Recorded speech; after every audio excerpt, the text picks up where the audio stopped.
अब वो वक्त आ गया है जब पाकिस्तान के एटम बम पर इंटरनेशनल ताला लगेगा, और वो भी भारत की चेतावनी के बाद। ऑपरेशन सिंदूर से पाकिस्तान की कमर टूट चुकी है और अब पाकिस्तान के उस हथियार पर स्ट्राइक होने जा रही है जिसके बाद पाकिस्तान हमेशा के लिए शांत हो जाएगा। भारत के रक्षा मंत्री राजनाथ सिंह ने कह दिया है कि पाकिस्तान के परमाणु बम को IAEA के निगरानी में लाना चाहिए। उन्होंने पाकिस्तान को चेतावनी देते हुए कहा कि दोनों देशों की सहमति इस बात पर बनी है कि पाकिस्तान की तरफ से कोई नापाक हरकत नहीं होगी, और अगर ऐसा हुआ तो बात दूर तक जाएगी। पूरी दुनिया ने देखा है कि कैसे गैर जिम्मेदाराना तरीके से पाकिस्तान द्वारा भारत को अनेक बार एटमी धमकियां दी गई हैं।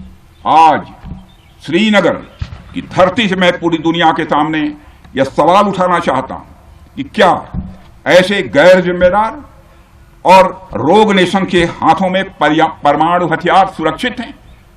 मैं दुनिया के सामने यह सवाल खड़ा करना चाहता हूं। मैं मानता हूं कि पाकिस्तान के एटमी हथियारों को IAEA international atomic energy agency की निगरानी में लिया जाना चाहिए। अब भारत ने दुनिया के सामने बड़ा सवाल खड़ा कर दिया है। क्या पाकिस्तान जैसे गैर जिम्मेदार देश को एटम बम रखने का अधिकार है? रक्षा मंत्री राजनाथ सिंह के बयान से यह साफ है कि पाकिस्तान के परमाणु हथियार अब इंटरनेशनल एटॉमिक एनर्जी एजेंसी की निगरानी में रहने चाहिए। ये खबर सुनते ही पाकिस्तान की सत्ता कांप उठी है। शहबाज शरीफ के टेबल पर फाइलें गिर रही हैं और जनरल मुनीर के माथे पर शिकन है, क्योंकि अब उनके पास वो आखिरी ताश का पत्ता भी छिनने वाला है जिसका नाम था परमाणु धमकी। अब जब बम ही नहीं बचेगा तो शहबाज एंड कंपनी के शेख चिल्ली नेता धमकी क्या देंगे, और उन नेताओं की दुकानें बंद हो जाएंगी जो पाव भर और किलो वाले एटम बम लेकर चलते थे। कोई भी न्यूक्लियर ब्लैकमेल भारत नहीं सहेगा। न्यूक्लियर ब्लैकमेल की आड़ में पनप रहे आतंकी ठिकानों पर भारत सटीक और निर्णायक प्रहार करेगा। पाकिस्तान जो खुद को एक न्यूक्लियर स्टेट बताकर दुनिया को डराता है, आज उसी देश के बमों पर आतंकियों की नजर है। तालिबान तक खुलेआम कह चुका है कि एक दिन वो पाकिस्तान के न्यूक्लियर जखीरे पर कब्जा करना चाहता है। TTP यानी तहरीक-ए-तालिबान पाकिस्तान वही संगठन है जिसने हाल में कहा कि अगर पाकिस्तान में अस्थिरता और बढ़ी तो उनके लड़ाके परमाणु ठिकाने को अपने कब्जे में लेने की कोशिश करेंगे। और जरा सोचिए, अगर मसूद अजहर, हाफिज सईद और तहरीक-ए-तालिबान जैसे खूंखार आतंकी एटम बम पर हाथ रख दे तो क्या होगा?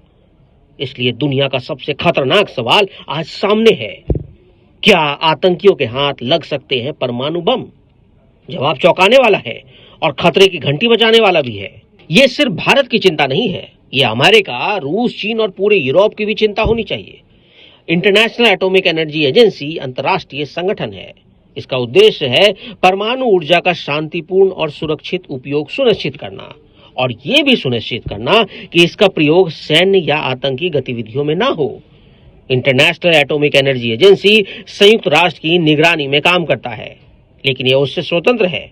इसका प्रमुख कार्य है सेफ गार्ड्स के जरिए सदस्य देशों के न्यूक्लियर कार्यक्रमों को ऑडिट करना। अब भारत की मांग है कि IAEA पाकिस्तान के परमाणु हथियारों को निगरानी में ले। ये भारत का एक कूटनीतिक दबाव है जो वैश्विक मंच पर पाकिस्तान की गैर जिम्मेदाराना हरकत को उजागर करता है, क्योंकि एक अस्थिर, आतंकी प्रायोजित और चरमराती सत्ता जब न्यूक्लियर हथियारों की रखवाली करेगी तो उस पर बैन होना जरूरी है।